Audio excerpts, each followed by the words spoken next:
Salam sejahtera Malaysia, denyut nadi suara rakyat bergema di channel ini. Jangan lupa tekan butang subscribe, like dan share. Malaysia kita punya, cintai Malaysiaku, kita jaga kita.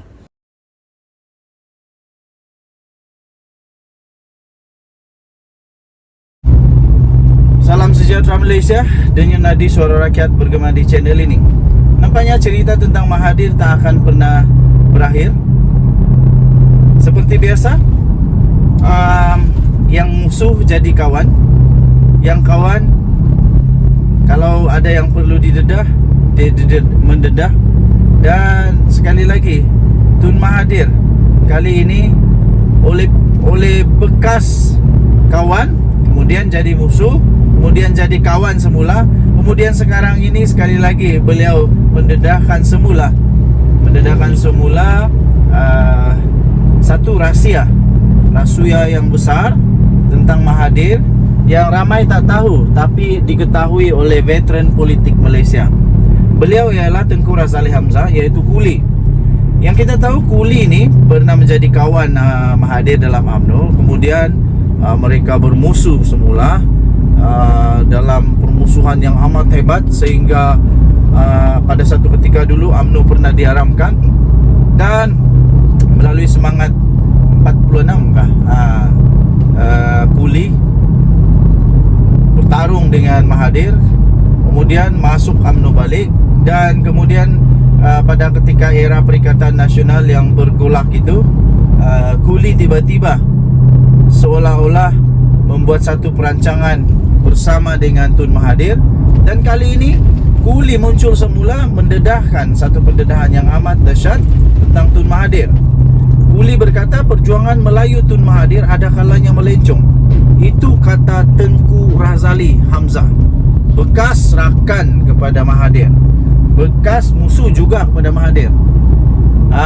Tuan-tuan dan puan, ahli politik veteran Tengku Razaleigh Hamzah atau dikenali sebagai Kuli memberi peringatan perjuangan Melayu Dr. Mahathir Mohamad ada kalanya melencong mengikut kesesuaian ketika berpolitik. Wow, begitu rupanya Tun Mahathir menurut Tengku Razaleigh Hamzah. Bekas Menteri Keuangan itu akui bahawa Mahathir mengambil berat nasib orang Melayu dan sering membangkitkan isu itu dalam pertemuan mereka. Namun tindakannya ada kalanya tidak seiring retorik. Jadi rupanya Tun Mahathir ini pun ada juga dalam bermuka-muka. Beliau memang banyak bercakap pasal orang Melayu, kata Tengku Razaleigh Hamzah, setiap masa. Tetapi dia ada kalanya dia corner, lencong ikut lain, mengikut kesesuaian masa untuk dia berpolitik. Itu pendedahan berani daripada Tengku Razaleigh Hamzah yang mengulas tentang satu proklamasi yang disebut sebagai Proklamasi Orang Melayu yang telah digerakkan oleh Tun Dr. Mahathir Mohamad bermula pada Mac yang lalu ketika ditemui di Perhimpunan Agung UMNO pada 2023 di Pusat Dagangan Dunia di Kuala Lumpur pada Sabtu yang lalu. Wow, ini satu perkara yang perlu diperhatikan sungguh-sungguh oleh PAS dan Perikatan Nasional. Inisiatif Mahathir itu dikatakan untuk menyatukan ahli politik orang Melayu merentasi kepartian dan disokong oleh beberapa figura besar di Malaysia, orang-orang yang di dalam pembangkang, termasuklah Presiden PAS sendiri, musuh ketat UMNO, musuh ketat Mahathir satu ketika dulu, yang sekarang ini beliau termasuk di dalam yang menyokong Tun Mahathir untuk proklamasi orang Melayu ini, yang pada ketika dulunya beliau ini menjadi sasaran kritikan kepada Tun Mahathir. Tapi tiba-tiba sekarang tanpa dijangka mereka duduk sebumbung dan mereka ada satu perjuangan yang sama.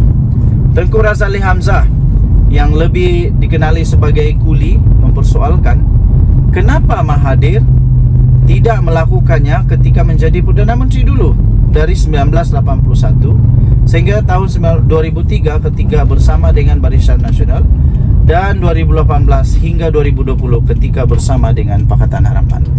Itu yang perlu dijawab oleh Mahathir. Ini pendedahan persoalan yang betul-betul sangat relevan dan betul-betul perlu dijawab oleh Mahathir. Denyut Nadi Suara Rakyat bergema di channel ini. Bye-bye. Salam sejahtera Malaysia. Denyut Nadi Suara Rakyat bergema di channel ini. Secara umumnya, semua rakyat Malaysia tahu bahawa Datuk Seri Anwar Ibrahim mengumumkan bahawa beliau tidak menerima sebarang gaji sebagai Perdana Menteri. Beliau mahu supaya gaji itu dikembalikan kepada komuniti untuk membantu mereka yang sangat memerlukan bantuan. Mungkin gaji itu nampak sedikit, hanya mungkin belas ribu atau puluh ribu. Tapi kalau kerana berpuluh ribu sahaja itu, yang sedikit dilihat sedikit itu, dapat membantu seorang atau dua orang pelajar miskin, bayangkan impak yang akan terjadi kepada negara Malaysia apabila mereka menjadi pemimpin yang baik. Mereka menjadi tiba-tiba menjadi manusia yang sangat berguna di Malaysia. Secara jangka panjang itu amat bagus. Tapi hari ini Datuk Seri Anwar Ibrahim akhirnya membuka mulut sekali lagi berkenaan dengan gajinya. Bila orang tanya, Anwar betul-betul kah tak ambil gaji? Ya, saya kata ya betul lah. Dia sudah umum dia tak ambil gaji, dia tak ambil gaji lah. Kenapa dia tak ambil gaji? Apa yang dia mau makan? Pasti ada sumber lain yang Anwar Ibrahim sudah prepare. Mungkin ada bisnes kah, dan mungkin daripada hasil sebelum dia jadi Perdana Menteri pun mungkin sudah ada bisnes yang dia boleh dapat ataupun yalah. Dan pastinya pendapatan beliau itu adalah pendapatan yang sahih, pendapatan yang halal, bukan pendapatan yang sakau-sakau. Itulah kehebatan Datuk Seri Anwar Ibrahim. Hari ini kita dapat berita beliau akhirnya membuka suara sekali lagi, membuat pengakuan berkenaan dengan gajinya. Datuk Seri Anwar Ibrahim, Perdana Menteri Malaysia, mengumumkan bahawa bila ekonomi pulih, saya pun dapat ambil gaji balik. Rupa-rupanya Datuk Seri Anwar Ibrahim bukanlah selama-lama tak ambil gaji, tapi beliau hanya mahu ambil gaji sekiranya ekonomi Malaysia sudah kembali kepada normal, kepada pulih semula. Jadi beliau mahu supaya dapat juga turut membantu ekonomi negara Malaysia dengan gajinya. Perdana Menteri Anwar Ibrahim kekal dengan pendiriannya untuk tidak menerima gaji bagi jawatan itu sehinggalah ekonomi negara dapat dipulihkan semula dengan kadar yang terbaik. Bagi membolehkan dia menikmati gaji sebagai Perdana Menteri, Anwar berkata dia harus segera untuk memulihkan ekonomi negara pada ketika ini. Bila ekonomi kita pulih cepat, katanya, saya pun dapat gaji semula. Saya pun dapat gaji saya balik. Sebab 6 bulan tak ambil gaji lagi. Cumanya selagi ekonomi belum pulih, saya tak akan ambil gaji saya. Itu kata Anwar Ibrahim ketika beliau berucap pada Majlis Amanat Khas Perdana Menteri kepada penjawat awam negeri Selangor di Dewan Jubli Perak di Shah Alam hari ini. Dalam ucapannya itu, Datuk Seri Anwar Ibrahim membandingkan prestasi ekonomi Malaysia dan Indonesia serta pendekatan yang digunakan kedua-dua negara dalam menguruskan perbelanjaan, termasuklah membatalkan subsidi elektrik. Dia berkata, Perdana Menteri berkata, kita kena tingkatkan prestasi kita dengan cepat. Ekonomi Indonesia dulu lembab jika nak dibandingkan dengan ekonomi Malaysia, katanya. Tapi sekarang Indonesia lebih bagus, lebih tegas dengan batalkan subsidi elektrik. Beza dengan saya yang hanya batalkan subsidi kepada golongan orang kaya, tetapi tidak Indonesia. Ya, Indonesia terbatal untuk semua, katanya. Jadi Datuk Seri Anwar Ibrahim masih lagi ingin membantu rakyat Malaysia yang tak mampu. Tapi bagi yang kaya raya, of course lah, nak minta apa lagi subsidi? Dah kaya raya, nak minta subsidi lagi. Lebih baik subsidi itu disalurkan kepada mereka yang benar-benar memerlukan daripada orang-orang kaya yang tak memerlukan lagi sebenarnya. Lebih baik itu subsidi itu disalurkan kepada ekonomi. Yang peliknya ramai orang kaya yang tiba-tiba menggelupur seolah-olah mereka tak cukup makan pula kerana subsidi ini dihapuskan untuk orang kaya.